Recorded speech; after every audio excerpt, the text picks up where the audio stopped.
So, something that's super important is the energy on the phone call. You have to lead the dance. I was thinking about where I got that, and it's actually when I was competing, when I was fighting. My coach always said, you have to lead the dance. You have to control the cage. At the end of the day, the person that's dictating where the opponent goes is then dictating where the fight goes. The person that dictates where the fight goes ends up winning the fight. It's really that simple. Well, I guess we're in conversational judo here. So we want to dictate where the conversation goes. You are setting the agenda for your phone call in the first 30 seconds.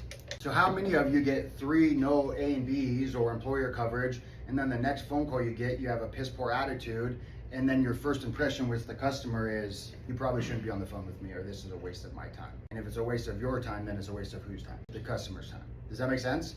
So we have to set the original or opening frame with energy. Optimism makes people feel what? Good.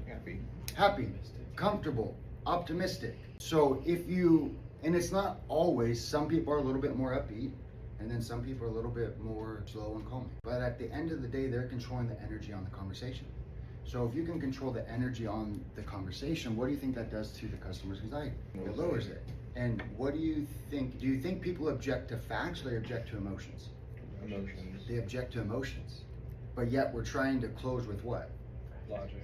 With facts. You see how that's backwards? Okay? So all this is about emotion. At the end of the day, emotions for the majority of the population dictate what we do or don't do. How many of you set a plan, you were going to do A, B, and C, and then decided not to because you didn't feel like it? Maybe there's only one person, one honest one. Okay? Does that make sense? Yeah. Awesome. So in the very beginning, we need to create safety in the conversation, right? So what is, if we're gonna have to generalize, the number one fear the customer brings up the most? They don't want to what? Change their plan. They don't want to change their plan. How many of you are actually setting the frame in the very beginning of the conversation that they don't have to do that? Mm-hmm. So on that sheet, there should be something along those lines. Am I correct? You don't have to change anything. There you go. Should be a couple. In the very beginning of the conversation, after you brand the phone call so you don't forget, because that's compliance, you should be letting them know they don't have to do anything on this phone call. At the end of the day, we're taking an advisory role. What are people not doing this time of year?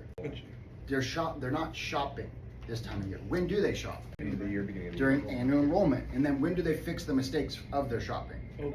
Open enrollment. Does that make sense? They aren't in shopping season, which means they're already going to be resistant to us trying to get them to shop, which means you have to let them off the hook in the very beginning. Does that make sense? With anything, I gave the Jiffy Lube example a few times, generally every training class. What do you expect if you go into Jiffy Lube? Change your oil. They're going to try to sell you a damn light bulb for $47, a windshield wiper for $197, and to repair a flat tire that clearly isn't flat. But if you pulled in and then they set the frame in the agenda, which is, first, have you ever been to Jiffy Lube? Yes, awesome, this experience is gonna be different. At the end of the day, we aren't gonna try to sell you anything. My only job is to give you, did you want regular or synthetic oil? Awesome, a synthetic oil change. But complimentary, I'm gonna do a 127-point inspection. Now, in the event I find anything that makes your vehicle unsafe, would you at least like me to let you know about that? Yes. Yes, what did I just set up? The agenda. You just got permission. I just got permission to then what? Do your job. Present the product at the end, but what did I tell them I wasn't gonna do? So, Try to sell them anything, but I was going to look over the vehicle and then provide them information, and then they get to make the decision. Does that make sense? Yeah. It provides what? Safety. It provides emotional safety that they won't be pressured. Follow? Now I want to be very clear on this.